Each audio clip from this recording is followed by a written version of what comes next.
How to reset any Frigidaire washing machine, step by step. Method 1. Power cycle reset, all models. Step 1. Turn washer off or press the power button. Step 2. Unplug from wall or switch off the breaker. Step 3. Wait 1-2 minutes, some recommend up to 5 mins. Step 4. Plug it back in or restore power. Step 5. Press power to turn it on. Reset complete. Method 2. Spin speed. Soil level button combo. Front load models. Step 1.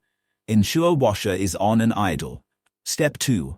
Press and hold spin speed soil level buttons together for about 3 seconds. Step 3. Wait for a beep or lights to blink. Then release. Machine resets. Method 3.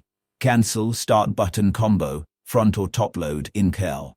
Affinity. Step 1. Make sure washer is powered on and not running. Step 2. Press and hold cancel, start simultaneously for 3 seconds.